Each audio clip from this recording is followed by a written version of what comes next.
新南向伙伴国家设立12个海外科学研究与技术创新中心，议题横跨医疗生技、环境永续、水质工程、农业技术、半导体创新以及人工智慧等领域。在 APEC 国际组织科技部的先进生物氢能技术研究中心 ACABT 提出绿色成长与社会创新人才培育计划，建立亚太地区经济体在气态生质能源技术之国际合作推广与服务的平台，促进了我国和 APEC 伙伴国实质的科技交流与合作。在推动区域学术合作方面，科技部以智慧灾防、工程应用、生医农业和人文社会为重点领域，与新南向国家进行学研合作。例如，台湾和菲律宾两国科技部共同推动台菲火山海洋台风地震计划 VOTE， 推动智慧灾防新南向计划，建制南海地震海啸预警观测网，协调整合各部会南海科研成果，也建制了南海科学研究成果平台。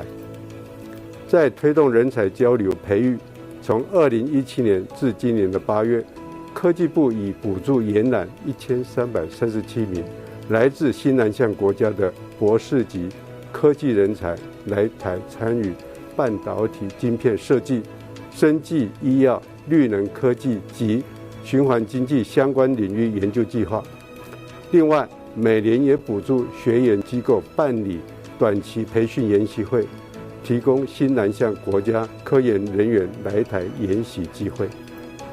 在科学园区国际链接方面，台湾科学园区与新南向国家缔结姐妹园区及参与亚洲区域型国际组织 Asian Science Park Association ASPA， 都是与区域伙伴分享台湾经验，展现新南向政策双赢互利的精神。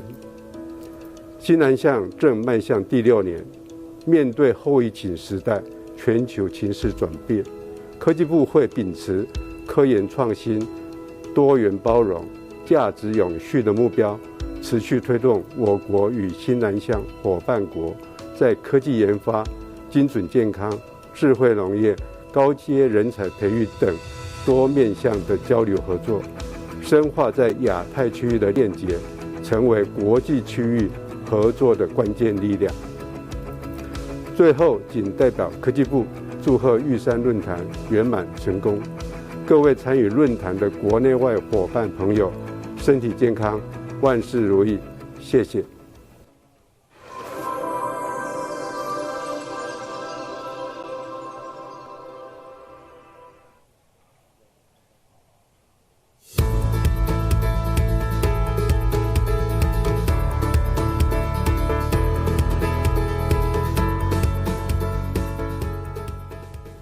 各位贵宾、女士、先生，大家好。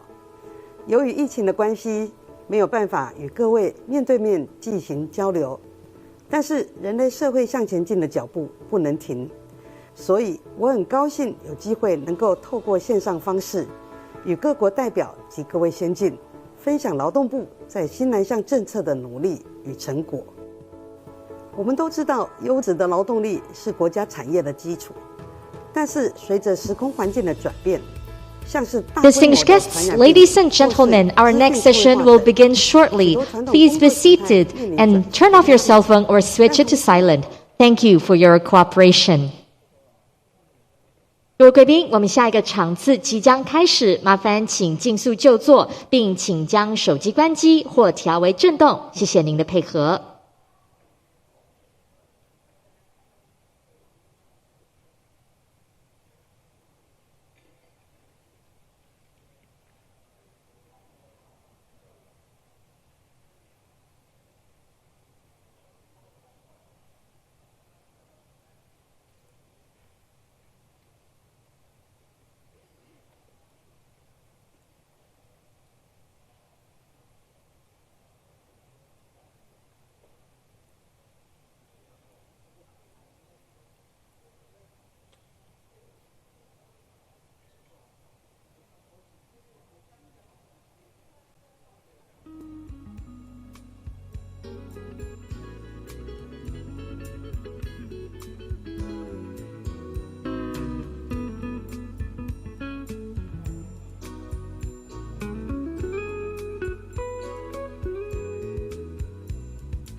Distinguished guests, ladies and gentlemen, please welcome His Excellency William Lai, Vice President of the Republic of China, Taiwan, with a warm round of applause.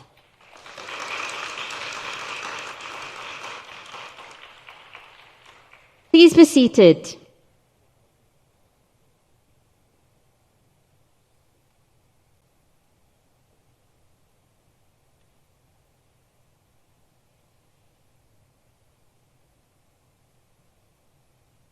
Distinguished guests, ladies and gentlemen, welcome back. Now it's time for the roundtable dialogue, resetting priorities of progress with resilience.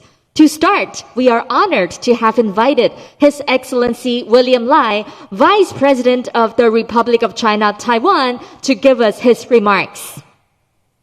Please welcome the Vice President with a warm round of applause.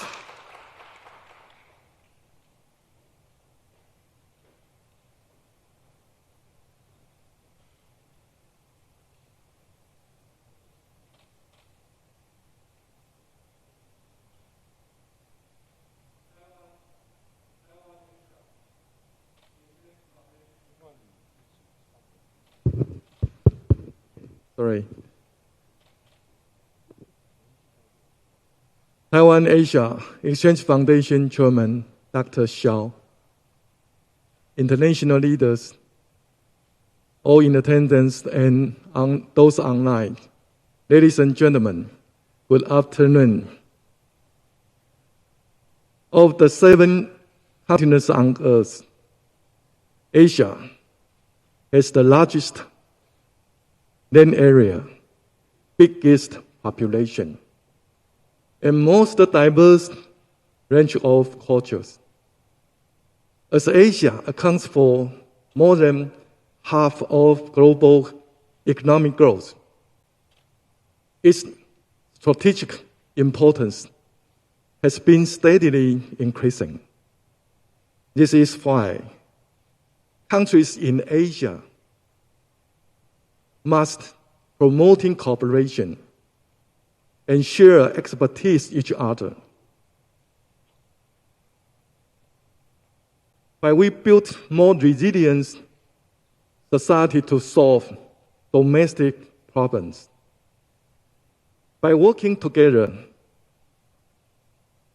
we can build a better Asia and take on more global responsibilities. So I'm looking forward to this dialogue with the hopes that our discussions can inspire innovative solutions. I also want to take this opportunity to call on countries in Asia to prioritize working together in these 3 key areas. First, we must embrace a spirit of interdependence of life to overcome the challenges of COVID-19. The countries of Asia should act in solidarity to ensure that extra machines, drugs, and critical supplies can go to those most in need. By speeding up vaccinations, we can achieve herd immunity, gradually ease restrictions, and quickly reach a new normal of life. Besides, in order to prepare for potential future outbreaks of infectious disease, we must establish a joint mechanism for disease prevention and make sure that there is no geographical blank in our public health networks. Second, we must build more secure and free economy to restart Asia's economic engine for the post-pandemic era. Countries in Asia can use artificial intelligence, Internet of Things, and other technologies from Industrial 4.0 to inspire innovation and upgrade our industry. This technology can also help us to build a more secure and reliable industrial supply chain, to revitalize post-pandemic economy. We must address another issue of climate change by jointly promoting a green growth strategy and actively driving private sector R&D and investments in environmental solutions. We can successfully turn crisis into opportunity. This can also transform our economy and mitigate the effects of extreme weather around the world. Of course, this can also make great strides toward carbon neutrality by 2050. Another key is to develop our economies more free and open, whether for bilateral trade and investment agreements or multilateral agreements like the CPTPP. Countries that meet all requirements should be welcomed. No one should be denied entry simply for political reasons. Third, we must uphold our democracy and ensure peace in Asia. While Asia's strategic importance is on the rise, unfortunately, there are forces in the region working to erode the peace. It is China who has adopted so-called wolf warrior diplomacy and used its Belt and Road Initiative to coerce other countries. China is expanding military in the East and South China Sea, frequently sending military aircrafts and ships near to other countries. Over the first 4 days of October, China sent a total of 149 sorties into Taiwan's ADIZ. This already constitutes a change to status quo in Taiwan Strait. And this seriously threatens peace in Asia. Standing a key position in Western Pacific Fourth Island Chain, continuously facing China's threats, Taiwan will not compromise in commitment to democracy. Taiwan will never seek war. However, if our democracy and our way of life comes under threat, we will do whatever necessary to defend ourselves. Many thanks to members of Quad, AUKUS, and all peace-loving countries working to stabilize the Indo-Pacific region. Therefore, I sincerely hope all the democratic countries in Asia can come together to guard peace in Asia. Because without peace, there will be no democracy. Without democracy, there will be no prosperity at all. As a force for good in Asia, Taiwan is willing and able to work with like-minded partners in Asia to achieve four goals for Asia, which are security,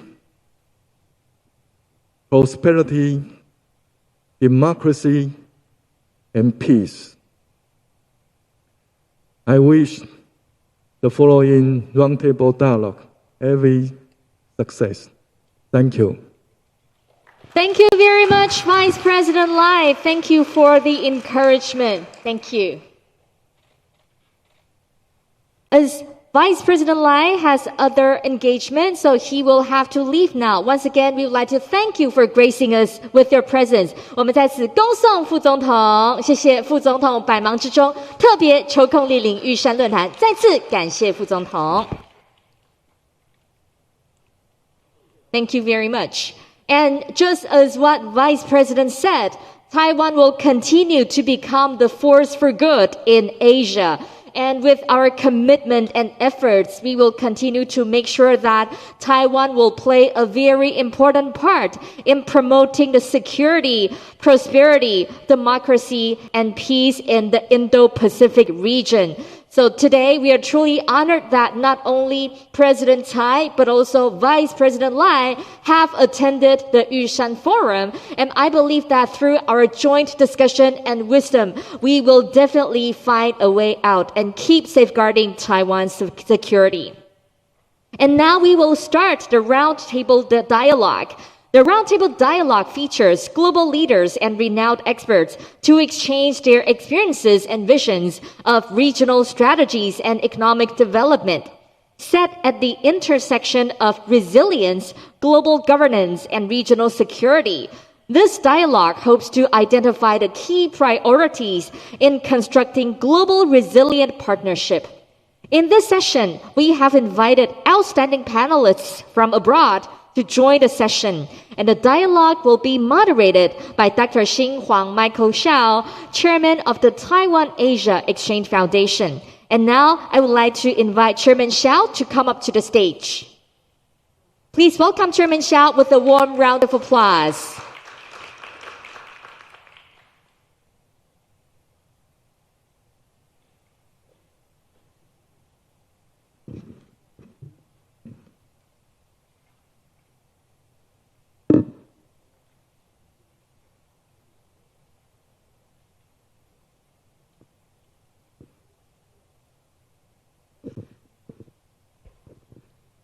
Good afternoon and welcome back or staying for the final session. There's a roundtable discussion.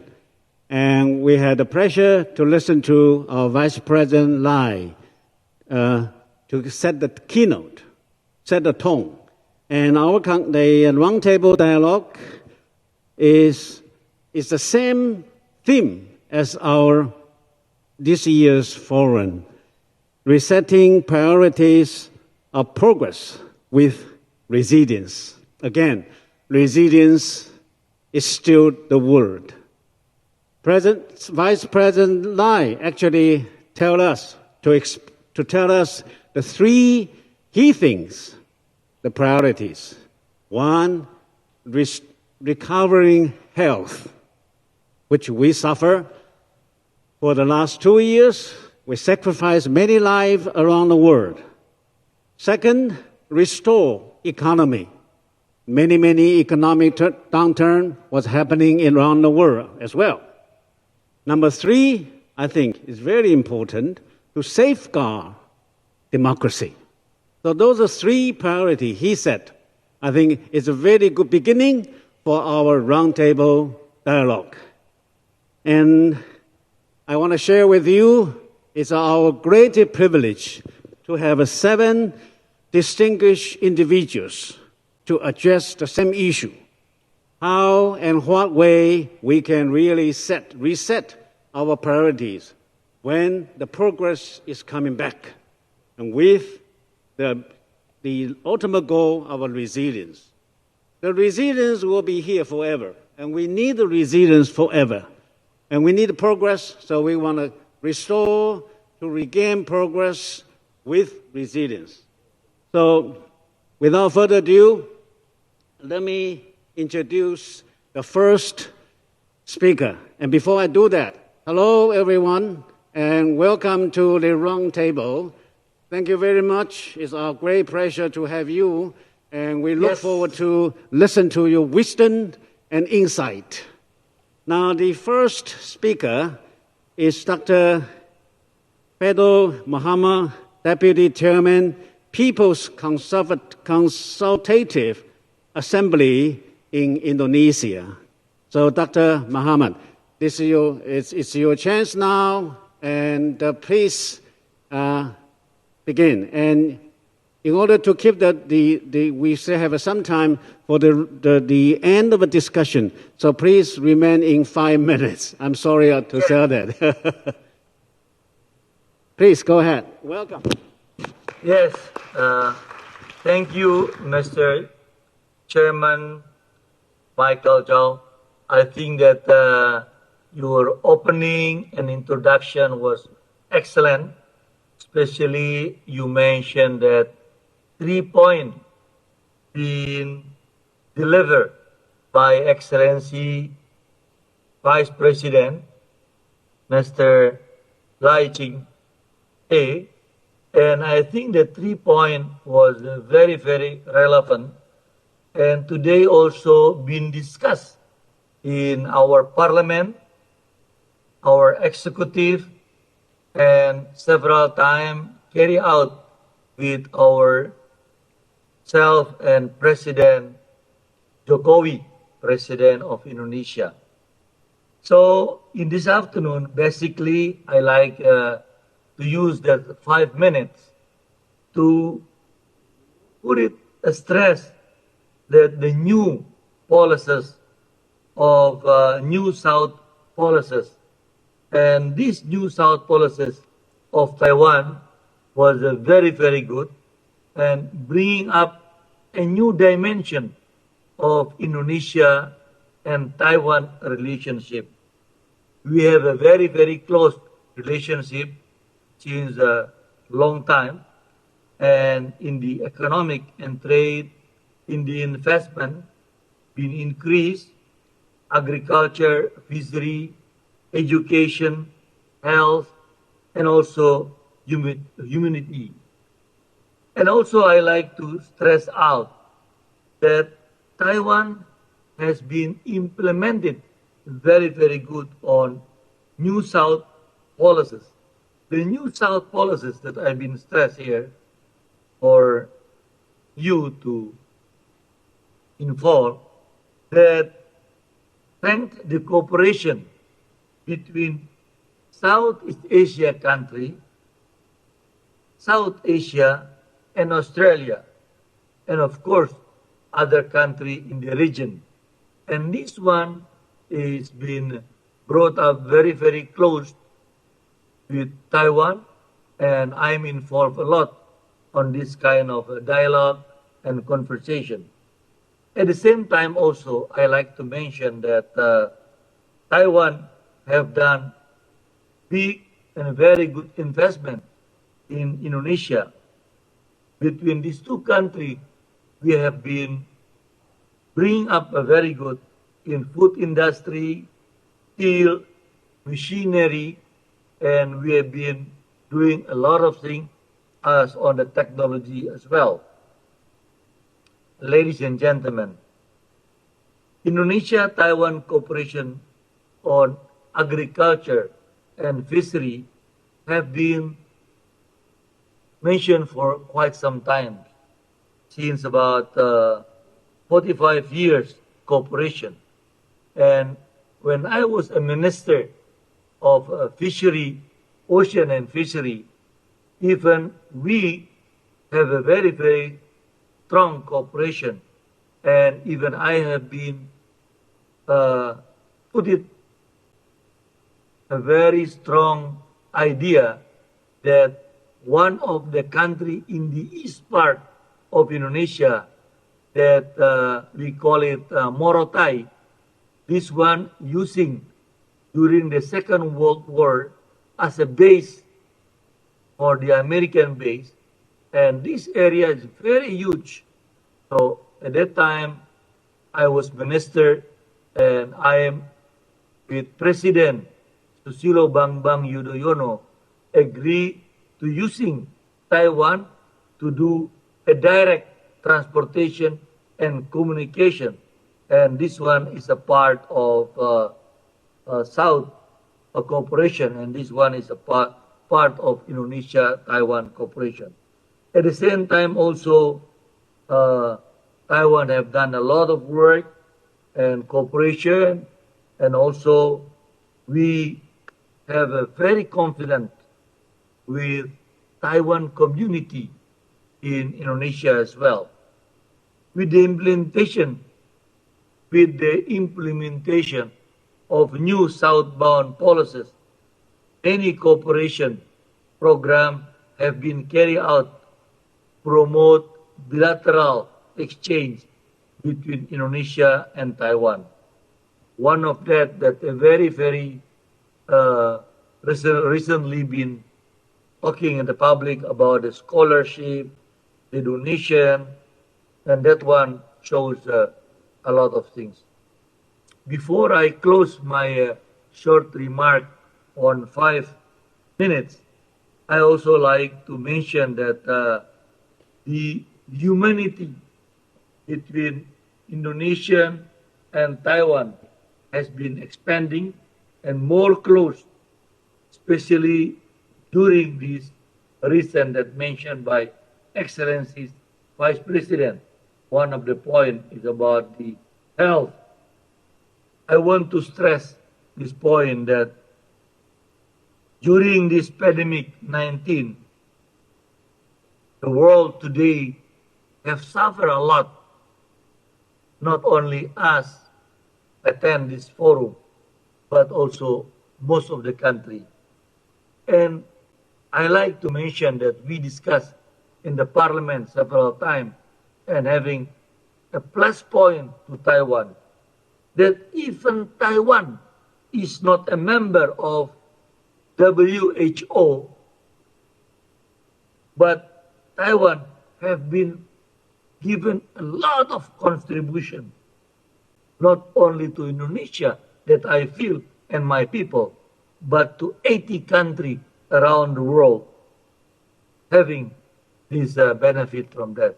So in this international forum, I also like to say thank you very much for all of you, for all of the Taiwanese, and I hope that we can, using this Yusan Forum as an Asia Dialogue for Innovation and Progress, we need a lot of innovation and breakthrough to make it progress and to build up our relation between Indonesia and Taiwan and another region towards the future. Thank you very much for your kind attention, and hopefully we can have more close relation towards the future. Thank you very much for your attention.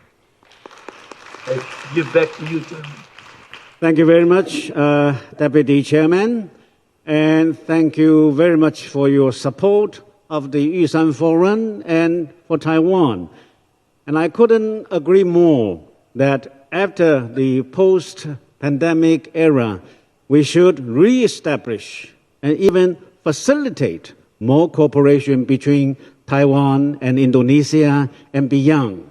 So thank you very much.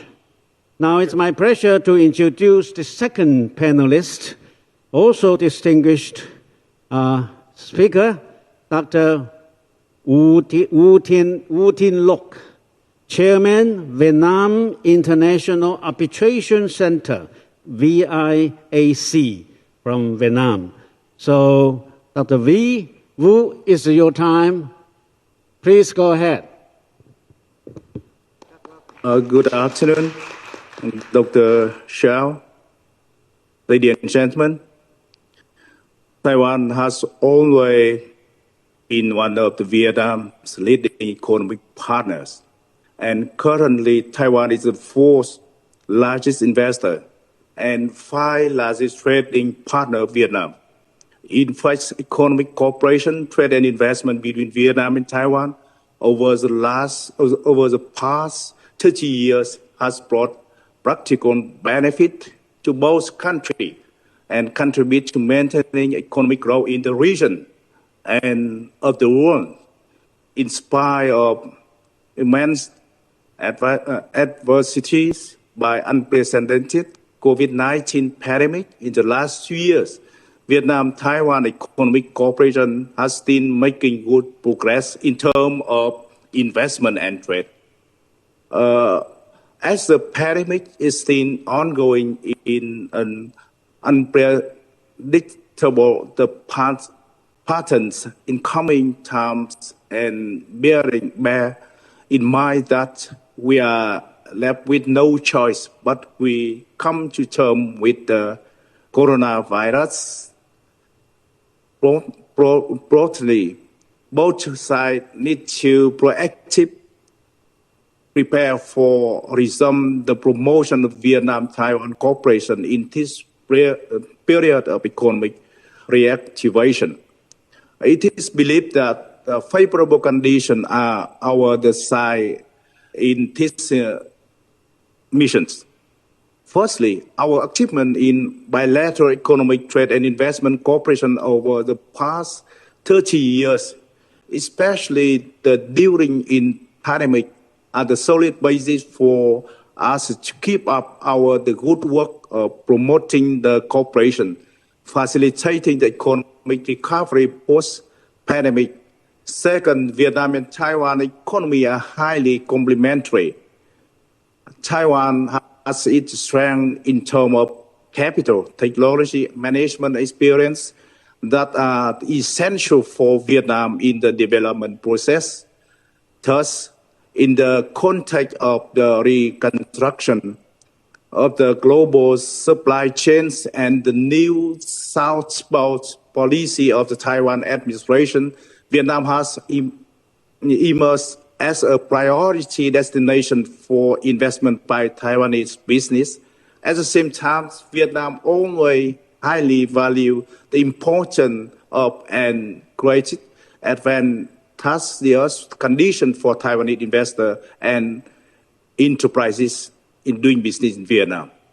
Fourth, Vietnam remains stability in social and political environment, and also the spread of the epidemic is gradually being controlled.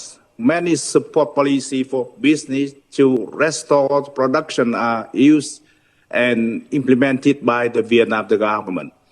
Fifth, Vietnam, by participating in many multilateral and bilateral free trade agreements, is among of a few Southeast Asia countries with a very deep integrated economy, which is a huge advantage for Taiwanese investors in Vietnam. Six, there are currently about 17,000 students and 230,000 Vietnamese workers studying and working in Taiwan. At the completion of their term in Taiwan, they surely may contribute to quality workforce for Taiwanese enterprises investing in Vietnam.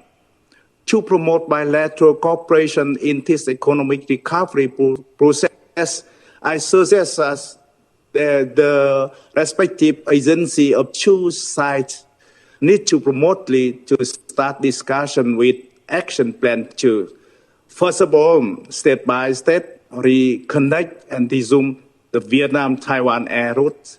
Second, make a list of key economic industry to guide and encourage business cooperation, preferably to high technology industry and Taiwan has excelled, such as semiconductor industry, electronic chip, supporting industry. The third, boost up the cooperation to train high-quality human resources to serve the new period of cooperation. Regarding cooperation for development, community health, for economic reactivation and recovery, we need cooperate more on the matter of public health and in the following direction. Exchange and coordinate mechanism and policy in the development of public health, including the participation in business in creating favorable conditions for the development of public health. Encourage cooperation of the respective medical facility, hospital, facilitate investment to medical field in Vietnam, including investment in construction, hospital, production of medical equipment, promote joint medical research by institutions of two sides, including research on vaccines. Cooperation in the field of application of science and technology in health administration and community health development. Cooperation in human resource training for health and community health development. Sum up based on what we have achieved and the potential cooperation in future in many aspects of economy and public health we could implement. I do believe that Taiwan-Vietnam relations will be strongly promoted in the coming times. Thank you very much.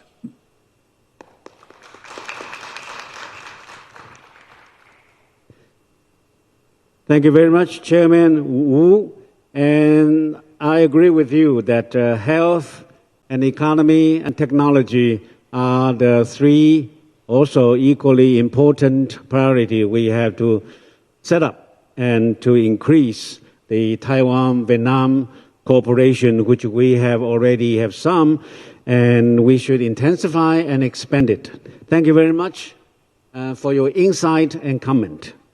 Now next, I would like to introduce Dr. Chung Yee-moon, Chairman, the Sejong Institute, the President, Moon Jae-in's former Special Advisor for Unification, Diplomacy, and National Security Affairs from Korea. And Chung Yee-moon and I were old friends back 30 years ago. So hello, how are you, friends? Long time no see. And so, Professor Moon, let me call you an old title, and you have, time is yours. Please go ahead. Let's welcome him.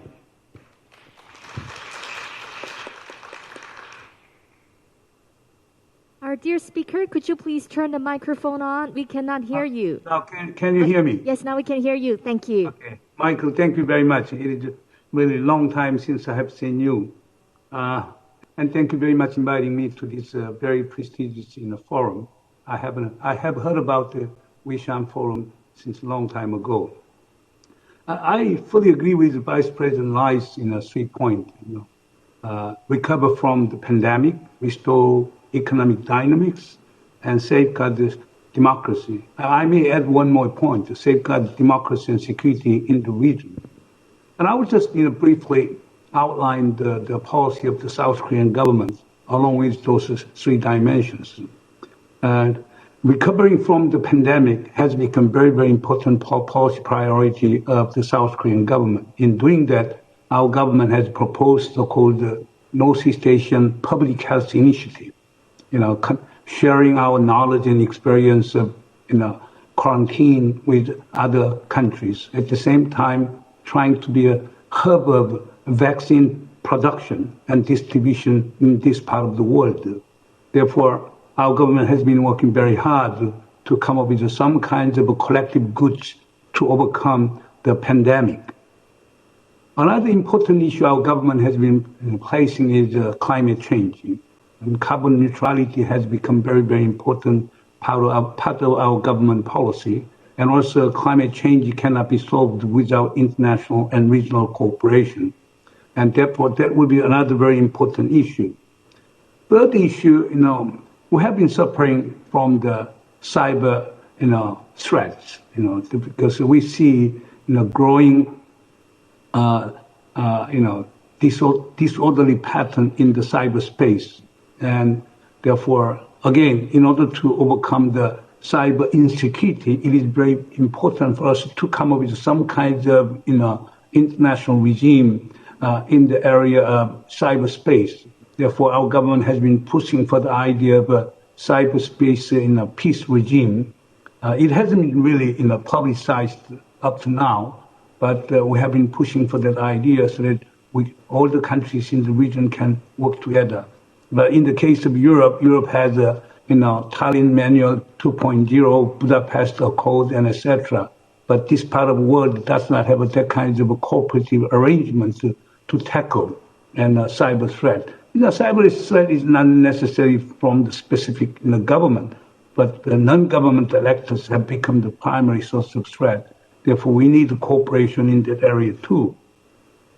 And fourth, yes, to restore economic vitality, it is very important for our government to promote the economic cooperation with other countries. Our government has been pursuing two different sets of, diplomatic initiatives. First is so-called New Southern, diplomatic initiative. In other words, to promote economic cooperation with the Southeast Asian countries and India, and even including in Taiwan. And then we have been promoting economic cooperation, the sharing of technological progress with other countries, so that we can come up with a common prosperity in the region.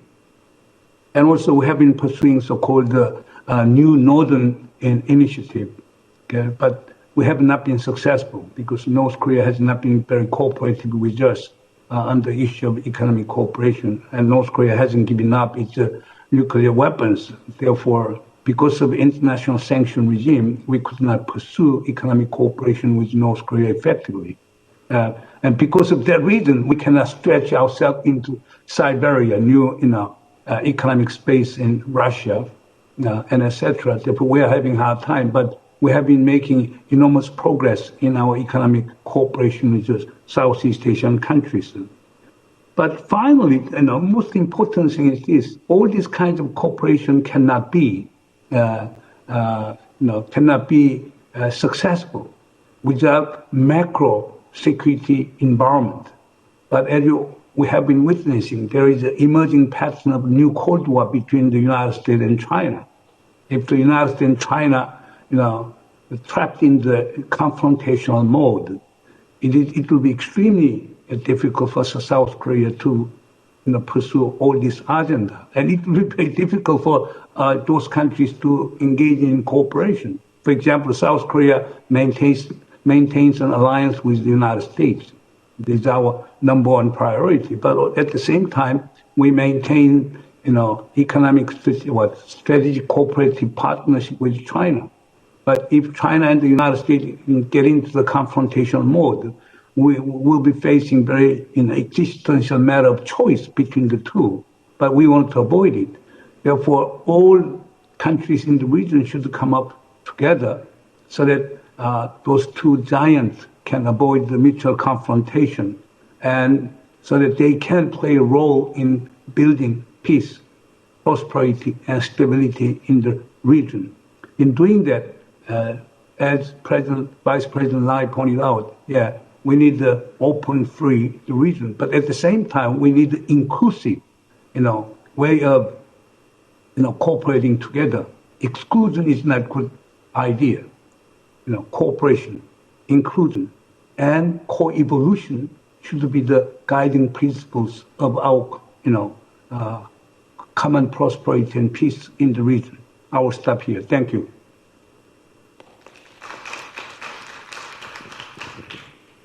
Thank you, Chung Im. And Good to hear from you again. I agree with you. You add the three important priorities. One is climate change. We have to cope with the climate change after the post-COVID-19 era. Second is to deal with the cyber security and to deal with the cyber threat. Number three, I think is a very pressing, which we face, even Taiwan feel the most. That means the regional peace. And all these three require regional cooperation, and one country alone cannot do it. So we have to work together, and as you said it, you used the word keywords, co-evolution, so we can be moved to the next stage, evolve. We have to evolve from the past. Thank you very much, Chairman Moon. Now the next speaker I have a pleasure to introduce is Dr. Ernesto Pania, former Secretary of Socio-Economic Planning, National Economic and Development Authority, and Professor Emeritus of Economics, University of the Philippines, UP, the Philippines. So, Dr. Pania, the floor is yours. Welcome. Let's welcome him.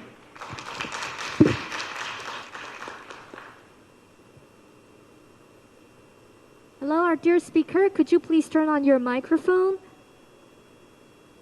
Sorry, we cannot hear you. Could you please turn on your microphone? I'm afraid we cannot hear. Oh, yes, now we can hear you. Thank you. Thank you, Chairman Michael Xiao, for the introduction. And warm greetings to my distinguished co-panelists in this forum. I'd just like to start by saying that my connection with Taiwan dates several years back. When I was still teaching at the university, I used to visit Academia Sinica in Taipei for conferences and research projects. That was some years back. And then when I was Minister of Economics, Socio-Economic Planning, Professor Wu from Shute University in Kaohsiung used to visit me because he was interested in our economic development plan, medium-term economic development plan. He thought that he could also get some pointers from the plan. So he used to come often, and he also came to connect with other universities in the Philippines, and he's the head of EDU Connect. That is the kind of thing that he has been doing.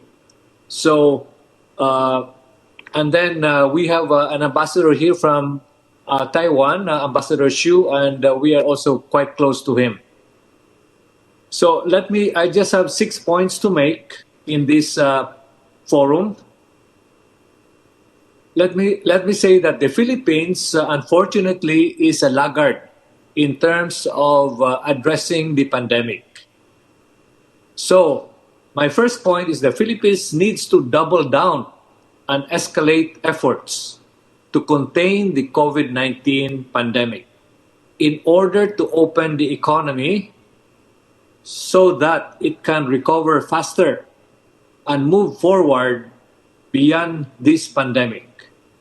And as somebody mentioned, we need to evolve into something better after the pandemic. Second point, we should emulate, or the Philippines should emulate how Taiwan, Vietnam, South Korea, Indonesia, and Thailand, and others in the region have effectively controlled or tamed the virus early on. and responded to the surge due to the Delta variant. What our Asian neighbors have done is, I think, essentially nothing magical. Instead of long lockdowns, which is what our country did, ill-advisedly,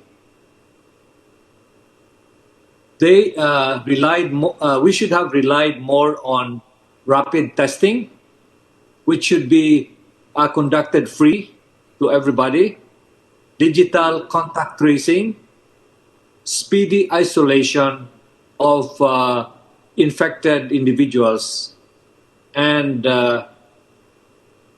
treatment of these individuals. Some are serious cases, others are less so.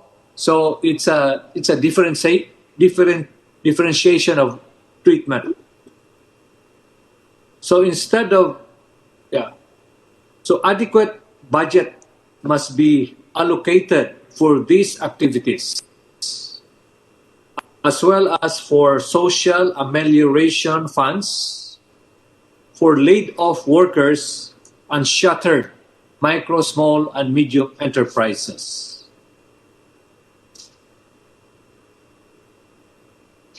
My third point, the Philippines should establish a Virology and Vaccinology Institute. I think Taiwan has such an institute, and Korea, I'm sure, has such an institute, Virology Institute. And this institute, if we have it, then we can anticipate and be prepared for further pandemics. Because this is not the last pandemic we are facing now, as everybody agrees. We have the scientists and engineers here at home and abroad, especially in the US. We have several of them who have migrated for greener pastures in the US, who are willing to come home and help us with addressing pandemics and employing the Virology and Vaccinology Institutes to control the pandemic. Number 4 point, the Philippines must assert its exclusive sovereign rights over the West Philippine Sea. Taiwan is familiar with this. As decided on July 12, 2016, by the Permanent Court of Arbitration, International Tribunal for the Law of the Sea. Vietnam is in a similar situation. I think Malaysia, and then Brunei, and then Taiwan, in a different setting, is also having these contentious issues with the sea around Taiwan.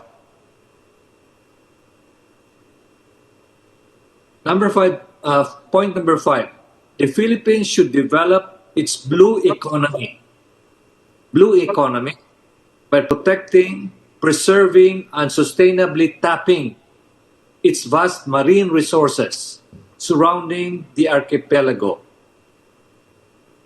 Preliminary estimates of this marine wealth run in the trillions of pesos, but we haven't really taken advantage or tapped this wealth in the West, in the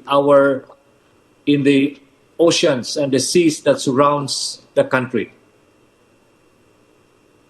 Number 6 point, and this is the last point that I want to make. To address climate change, the Philippines must accelerate the adoption of renewable energy, especially solar, wind, and biomass, to supplant the carbon dioxide emitting toxic fossil fuels. I'll end my presentation by saying that the Philippines is keen on exploring possible opportunities for cooperation with Taiwan, with Indonesia, with Korea, South Korea, with Vietnam, and our neighbors in ASEAN.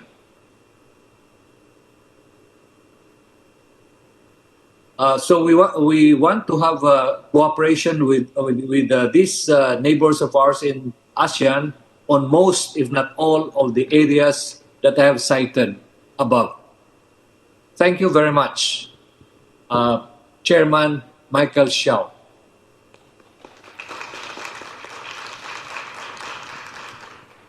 Thank you very much, Professor and Minister Pania. And welcome back to Academic Seneca again when you have a time. I'm still have an office there. I have been working at the Academic Seneca for the last 40 plus years. And oh, wow. Too bad I miss you when you were there. And maybe we bumped into each other. Yes, we just, maybe. So next time I'll make sure to say hi to you and to invite you for lunch or something. Yes. I'm eager to visit. We have a common friend, Professor Wu and Ambassador Xu. I think both are my friends.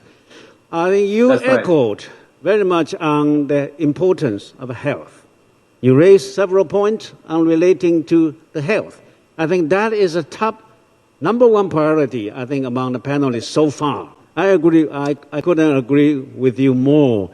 You talk about cooperation among scientific institutions, medical and smart medicine or digital medicine, and all deal with that to cope with, to fight against the COVID. You also mentioned about the marine resources. I think I agree with you that instead of fighting each other, creating conflict over the seas, let's enjoy the resources of marine resources. And also you talk about the climate change, which Professor Moon also mentioned about climate change. Even our Vice President Lai, in his talk, also mentioned about climate change.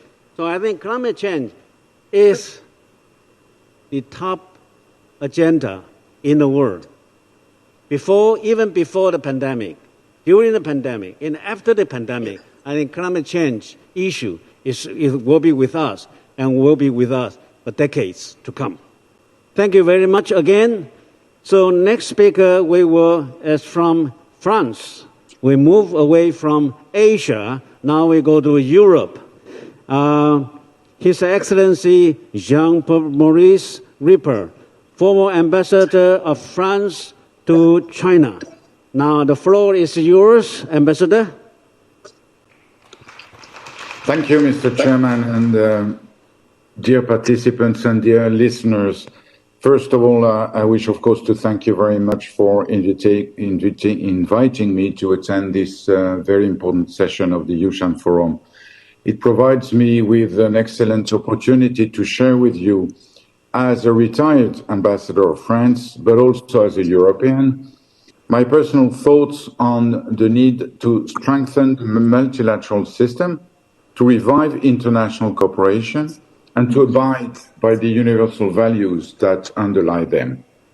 We have long experienced a clear hegemony of the Western powers, which have shaped the world, first according to their interests, and then to their own need for international regulation. The creation of the United Nations in 1946 established the basis of an international order that was accepted by all the victorious power of World War II, including the USSR and the Republic of China. New actors then appeared, who in turn intended to influence world affairs. Countries decolonized in the 60s, then economically emerging countries, most in Asia. Tension increased, notably due to the persistence of conflicts fanned by the American-Soviet rivalry, which the Security Council paralyzed, could not resolve, and by the rise of radical political Islam. The slow pace of development process in developing countries, ravages of ultra-liberalism and deregulation, the plundering of natural resources have created in their population deep resentment and a rejection of the governing classes, contributing thus to the radicalization of political ideologies. Once the Cold War was over and the USSR had collapsed, American preeminence started to be challenged. Each country is challenging it with its own conviction and interest, of course, and with very different means of action. There is nothing in common between European reluctance to accept unfair American commercial practices, extraterritoriality, and sanctions. There is nothing in common with the systematic opposition by the regimes of Vladimir Putin and Xi Jinping, taking place on all levels, especially about values and respect for human rights. The acute oppositions that emerged at the end of the previous century has reinforced the risks of open conflicts and hardened existing ones. Today, everything seems to be allowed to belligerents in those conflicts, including the use of proxies and private armed groups. International terrorist groups claim that their wars are legitimate, but they usually camouflage appalling humanitarian abuses, with the civilian population, in particular Muslim ones, always the main victims, more and more often voluntarily. At the same time, the international instruments for settling disputes have been weakened in the area of arms control, peace and security, trade, finance and investment, respect for international law and human rights. Serious damages, it has been underlined by many of you, to the climate and biodiversity have accelerated the deterioration of living conditions in many countries. Severe pandemics have affected the planet. In the face of these challenges, cooperation between nations has regressed and international regulation has retreated. More worryingly, inequalities have seriously increased between and within nations after decades of progress, including in the implementation of the UN SDGs. The global pandemics of COVID-19 attest to this. The most vulnerable population are victims of what I call double penalty. First, they are the main victims of the pandemic. But developing countries will also be the last to benefit from the resumption of world growth in the absence of sufficient means to finance stimulus plans, contrary to developed countries which have released trillions of dollars while decreasing their official development assistance. According to the UN, poverty has exploded, with women and children suffering particularly. This unfavorable evolution has two major consequences, among others. First, the questioning of the benefits of democracy in countries enjoying it. Then, the questioning of the multilateral system centered on the United Nations. Finally, global challenges, it has been underlined also, poverty, environment and climate, pandemics, terrorism, cybersecurity, human rights, jeopardize the very future of the planet as a whole, therefore of humanity, causing profound human, environmental, freedom and justice and security crises. In the face of this danger, it is urgent to save the multilateral system centered on the United Nations, which alone can provide answers that are equal to the challenges. Yet today the United Nations are under attack and openly threatened. First of all, let's recognize it because of some intrinsic weaknesses. Some of the criticism are well-founded and well-known. Others seem contradictory. Others, again, are based on a clear opposition to any reform of the institution. The world's three largest powers have distinguished themselves in this regard. The United States of America has made a habit of periodically leaving some specialized agency and reducing its financial contributions to the system, sometimes challenging even the legitimacy and usefulness of institutions and programs. Vladimir Putin's Russia barely hides from blithering violating the International Human Rights Convention it had signed, and is occupying militarily several sovereign territories on the European continent, in total disregard with international law. Finally, since the 19th Congress of the Chinese Communist Party, China under Xi Jinping has openly proclaimed its desire to pursue a double break with the international order. On the one hand, with the human rights guaranteed by the Universal Declaration of Human Rights, which, according to the leader, would not be opposable to China, as it is not in conformity with quote-unquote laws with Chinese characteristics. On the other hand, with a multilateral system that it wishes to replace by some multi-bilateralism ordered around China. The reality of its Belt and Road initiatives attests to this.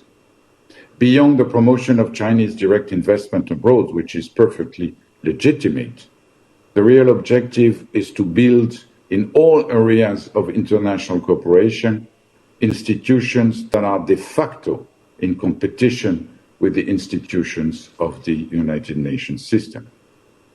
For all those who consider that these developments cannot meet the aspirations of the people, nor the need for coordinated responses by all governments, it is urgent to react.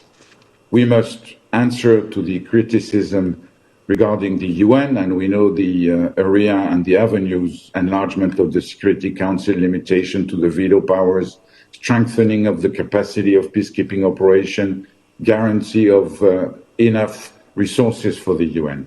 But in my view, and I will conclude by that because I know I'm too long, the main issue lies elsewhere. Democratic states that wish to protect the international system must wage what I call the fight for words and concepts in the face of the soothing words of those who claim to promote an alternative order, because their project is deceptive. The community of shared destiny for humanity suggests that a global agreement be reached between democracies and authoritarian regimes to decide the contour and rules of our own life. We would be a long way from respecting the universal values of human rights and promoting the compromises that are still indispensable. We must, of course, remain faithful to the value of the United Nations and promote democracy not through confrontation, but through the search of positive agendas. I wish to conclude, Mr. Chairman, by going back to the words of His Excellency the Vice President, who underlined in the opening remarks the link and the importance of the link between peace and democracy. I could not agree more. I hope, and I sincerely believe, that the exchanges of the Yushan Forum will contribute to finding the way to achieve this. Thank you very much. Thank you very much, Ambassador. I think that your very deep-thinking reflection make me feel a little bit philosophical. We human beings are more humble, are more intelligent, are more understandable now after the world attack of COVID-19. After the millions of people, thousands of people die, and millions of people suffer. Are we more tolerant to each other, understanding each other? And the global leaders, are they more respectable in terms of treating their own peoples? Are we really treat our neighboring country in a more human way? And to really, what you said, you echo Vice President Lai's, become more peaceful-minded, and we can have a more secure world order? That is the question. I think you raised the question, I think is beyond the individual country can do. That requires a rethinking of the international and world order. Thank you very much for your insight. The next speaker is also an ambassador, is His Excellency Ashok Kanta. Now, the former ambassador of India to China, and he is now currently the director of the Institute of Chinese Studies at Delhi, India. Ambassador Kanta, the floor is yours. Please. Thank you, Chair. Thank you for your introduction. It's indeed an honor for me to share this panel with such distinguished colleagues from different countries, and we all benefited immensely from a thoughtful keynote address given by Vice President Dr. Lai Ching-te. Friends, I have been asked to speak on China. I will confine my remarks mainly to that topic within 5 minutes allotted to me. But before I do that, let me talk a little bit about the current international situation. As you know, the international situation today is characterized by unprecedented unpredictability. The brief period of unipolar dominance enjoyed by the US is over, but a new equilibrium is yet to emerge. In a way, we are a world in transition, a world between two different orders. The uncertainty of the global landscape now is compounded by the rise of populist and protectionist forces, and above all, intensification of the strategic rivalry for preeminence between the USA and China. These trends have been accelerated in the aftermath of COVID-19, and resilience is now global preoccupation. Looking ahead, where do we go from here? There is no doubt that the international order is changing. The US preeminence is getting eroded. The USA is now looking at China as a strategic competitor which wants to edge it out of its leadership perch.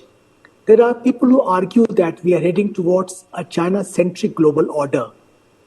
I'll suggest that in reality, China-centric Asia, let alone China-centric world, is far from inevitable for a variety of reasons. In fact, China is today a country in a hurry, as it's keen to lock in its advantage during the current window of what it perceives as strategic opportunity. This window may not be available for long, given the slowdown of the Chinese economy, internal fault lines in the country, its aging population, and growing pushback to its assertive behavior. China today is at multiple inflection points in its economy, diplomacy, and polity with uncertain outcomes. The Chinese economy is faced with a host of structural challenges.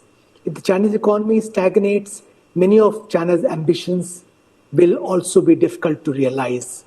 Secondly, China has alienated a large number of countries through its aggressive conduct, and there is pushback, most importantly by the USA, but also by other countries, including friends and allies of the USA. The US-China confrontation is structural and is likely to continue. There is growing consensus in Washington, D.C. that the old China policy of constructive engagement is no longer works, and that China must be countered and competed against. The US policy of countering China and competing with it, which was initiated by President Donald Trump, has continued under President Joe Biden, and it has now been deployed with greater consultation and coordination with allies and friends in China. In parallel, coming to India-China relations, we have seen a sharp downturn in our relations with China since last year, after China amassed troops and sought to unilaterally change the status quo in border areas through coercive means. I don't see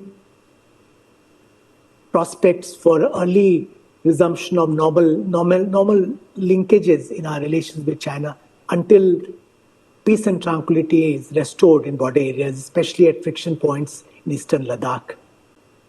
Thirdly, China is rising in a crowded geopolitical field. While the rise of China is the most important geopolitical development since the collapse of the Soviet Union and the end of the Cold War, We also had the parallel rise of India and others. There is a lot of hedging and balancing going on. China is a great power with few allies. The US, on the other hand, is a vast and effective network of alliances. China is also a partial power, as sinologist David Shamburg puts it, with its deficiencies in great power attributes like soft power. Given these factors, it's by no means certain that we are moving towards Chinese hegemony in Asia, let alone a world dominated by China. India seeks cooperative and constructive relations with China, but it would not like to see the emergence of a region or world dominated by any one country. We would prefer a more balanced and multipolar Asia and the world. Such a configuration will be more resilient and better suited to tackling regional and global challenges, including pandemics and climate change. Let me briefly refer to very thoughtful remarks made by Vice President Lai. I entirely agree with him on the importance he attached to the next linkages between objectives of peace, prosperity, and democracy. India and Taiwan are sister democracies and have shared interests and concerns, which can form the basis for an expanded agenda for cooperation. There is a strong desire in India to move towards such collaborative links. Let's make that a priority. As Vice President Lai rightly pointed out, we need to overcome the pandemic, restore economy, and safeguard democracy. These are unexceptionable goals. And I believe India and Taiwan need to step up their collaboration in this regard. There is considerable synergy between Prime Minister Narendra Modi's Act East policy and President Tsai Ing-wen's new southbound policy. Let's explore that synergy and develop a proactive and ambitious agenda for collaboration between India and Taiwan. I'll stop here. Thank you very much. Thank you, Ambassador Kanta. Over the years, over the past 20-some years, I think we witnessed the China rise. We don't mind that. For a while, we welcome the China rise as long as it's a peaceful rise. Then the next stage, we face the challenge, how to deal with the China factor around the world. If we manage well, that's okay too. But recently, we come to the conclusion, we really cannot tolerate, we cannot accept the China threat that many people around the world, many countries in the world has been experiencing. So I think that your insight bring us to say how we're going to deal with China. How can we manage this China's from growth, rise, factor, and threat. So thank you very much. That's another issue. Of course, certainly, we like to bring China into the international arena to obey the international order. Yes. So the last but not the least, and let me welcome the Vice Admiral Chauhan, Pradeep Chauhan, Director General of National Maritime Foundation, New Delhi. And she's the Admiral, and new to us. We have ambassador, we have a professor, we have the economist. Now we have a general. So, General Chauhan, time is yours. Thank you very much. Thank you very much, Excellencies, ladies and gentlemen. At the very outset, let me echo the views of His Excellency Dr. Lai, as well as Chairman Michael Shao and my distinguished co-panelists in all that they have said. I find it difficult to disagree with a single comment. Nevertheless, I thought that as a change, I would support my few minutes of presentation with a few slides, and I would beg your indulgence for this. Now, the desired end state for all of us in the wake of the pandemic, in the period before the pandemic, and I dare say in the period after the pandemic, is always going to remain the economic, the material, and the societal well-being of the people of our respective countries, in this case, India and Taiwan. And as far as India is concerned, what I want to do in the few minutes available to me is to ask really 5 questions of the Yushan Forum. The statement of maritime policy within India, insofar as the maritime domain, as I said, is concerned, is encapsulated by the acronym SAGAR, standing for Security and Growth for All in the Region Next. And for Taiwan, I think it is the new southbound policy. Can we have the next slide, please? And the next slide, please. And now I would like to show you in this slide a graphical depiction of what SAGAR actually is. It represents our diplomatic, our material, our economic, even our philosophical outreach throughout the region. Next slide, please. And the question, therefore, that now arises is, does Taiwan have a cartographic depiction of the new southbound policy that is roughly equivalent to the cartographic depiction of SAGAR? Or should we proceed down a thematic depiction? And if not, then could we jointly develop one? Next slide, please. Now, coming to the principal maritime interest of most nations, these are common. Certainly, they are common to India and Taiwan. And this implies holistic maritime security, which is freedom from threats arising in or through or from the sea. Next slide, please. And here, I wanted to emphasize the typology, whether these threats arise as man-made threats, including, as some would have it, is the case with the COVID-19 pandemic, or they come through natural causes, such as cyclones and tsunamis, whereas man-made ones are well known to all the people in the forum, whether they are traditional geopolitical constriction, of which much has already been spoken, or whether they are the specter of state-on-state conflict, or they are the non-traditional ones of terrorism, lack of safety at sea, marine pollution, maritime crime, which incorporates piracy, hijacking, smuggling, human trafficking, illegal, unreported, and unregulated fishing, etc. All of us are extremely vulnerable to the impacts of the natural order, and that includes cyclones and tsunamis, but this vulnerability increases manyfold when we have a combination of anthropogenic and natural causes, which is typified by climate change, which has already been identified by Dr. Michael Shao as the number one point on the agenda of the world's to-do list. Or we talk about ocean acidification or the challenges in area beyond national jurisdiction, biodiversity beyond national jurisdiction, and so on and so forth. Next slide, please.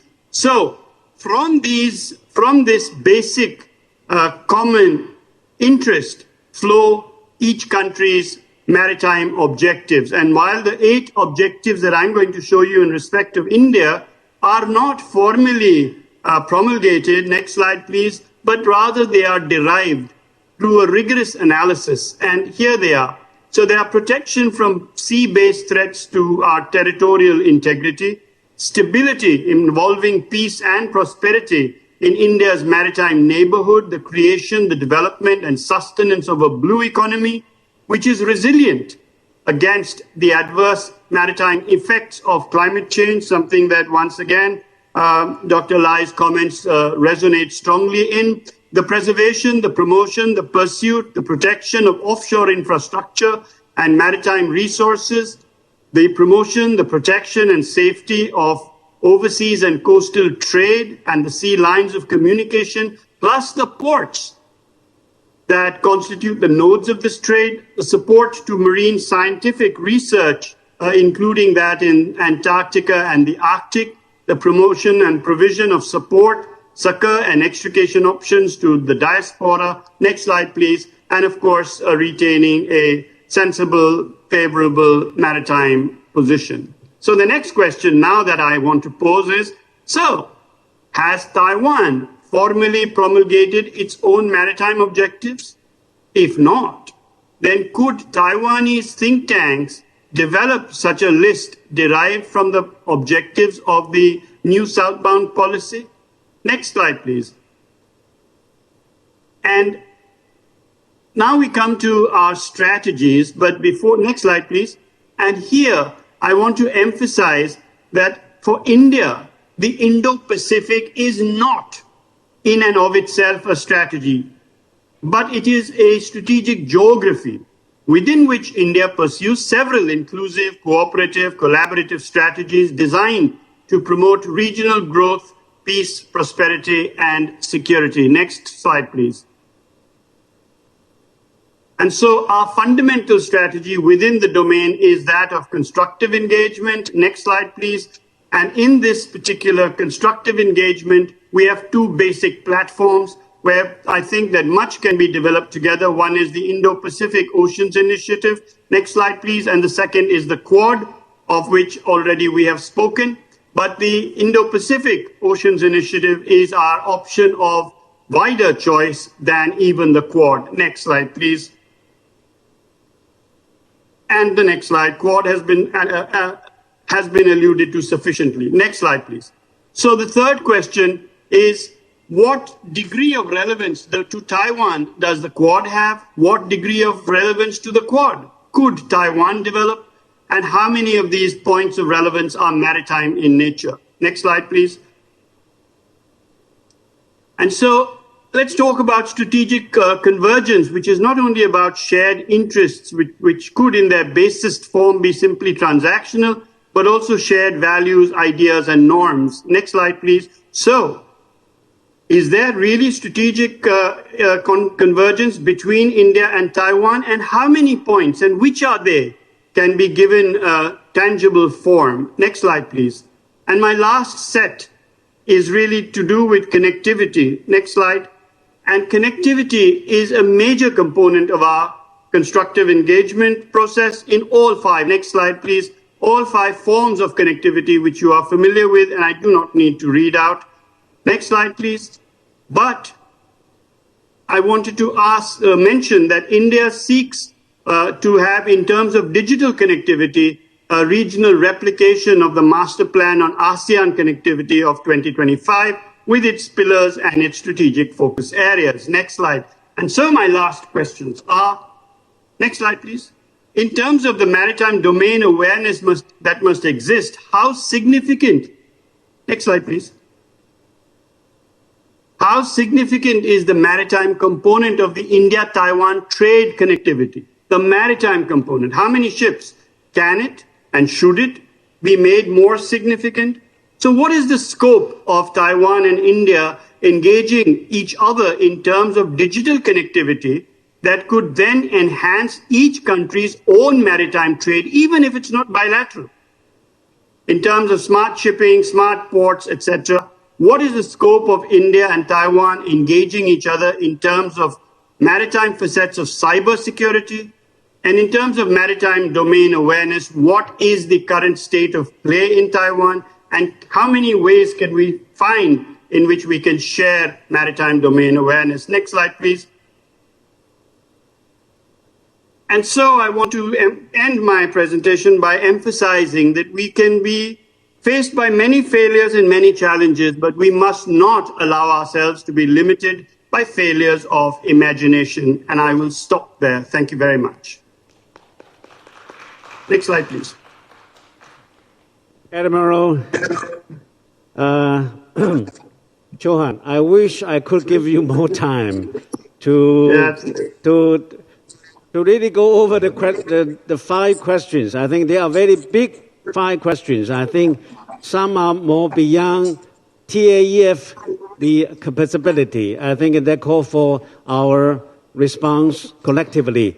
So, Saga, our Taiwan's maritime policies and so on, I think we can work on together from between TAEF and MMF. So, thank you very much, the 7 speakers, we are running out of time also. as every workshop, seminars, all confront the same problem. But I wish to give you, each one of you, 1 minute who are still online to tell us what to do, where to go from here, what can we do in 1 minute. So who want to start first? Okay, go ahead. So I just wanted to re-emphasize that we are faced with common challenges, and the development of common responses is necessary. This cannot happen unless we have many forums of the nature of Yushan Forum, as well as many subordinate forums in which Track 1 and Track 1.5 and Track 2 can all work together in more and more imaginative ways, not against some country or the other, but for some thematic benefit, which is the freedom and the openness of the oceanic spaces and the pristineness of our climate. Thank you. Thank you. How about Ambassador Kanta? Are you still online? Ambassador yes, Kanta? I'm online. Yes. Yes, thank you very much. What can we do now? It has been, I think a number of very good ideas have emerged as a result of deliberations this afternoon.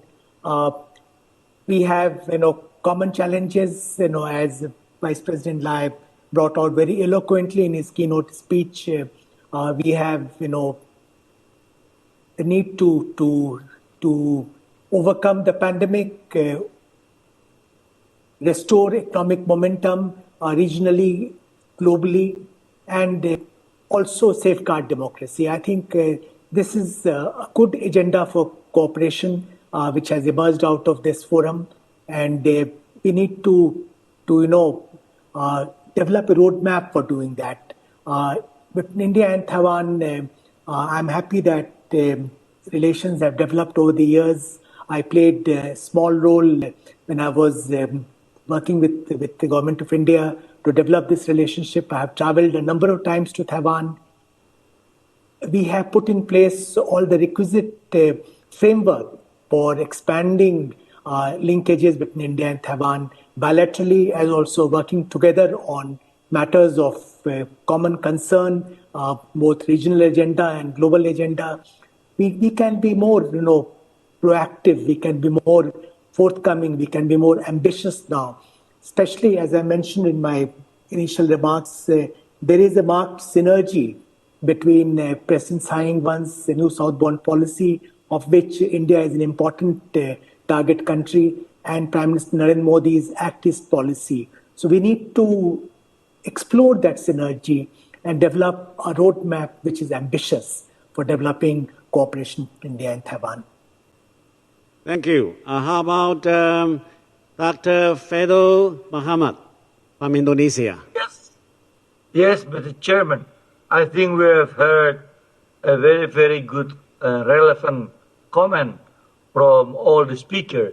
Basically, from my idea is currently we're going to open Indonesia, and the international aeroplane are by 14 October are landing to Indonesia openly in Jakarta, Bali, and everywhere.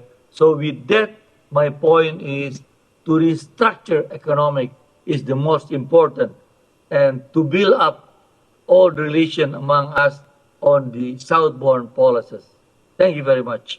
Thank you very much. How about Professor Moon? Are you still online? Guess not. Okay, how about Ambassador Rupert? Thank you, Mr. Chairman. Everything has been said. Let me just add something, because I'm the only non-Asian participant.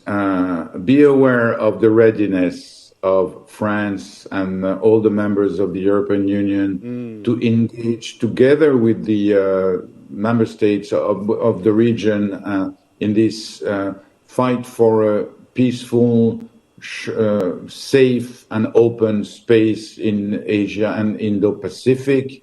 We are committed to fight for peace, prosperity and democracy for all. We want to do it peacefully. We want to do it within the framework of the United Nations, not against anyone, as it has been said before, but for the best of the population of all countries in the world. Keep that idea. We have to fight constantly. We have to fight without any complex for our values. Peace and democracy are our values. Thank you very much. Thank you for your reminder that we should not restrict ourselves into the Asia and Asia alone. Okay, Dr. Pania, you are the last. Not the least. Could you please turn on your microphone, please? Thank you. Sorry, we cannot hear you. Doctor, could you please turn on your microphone? Turn on the microphone.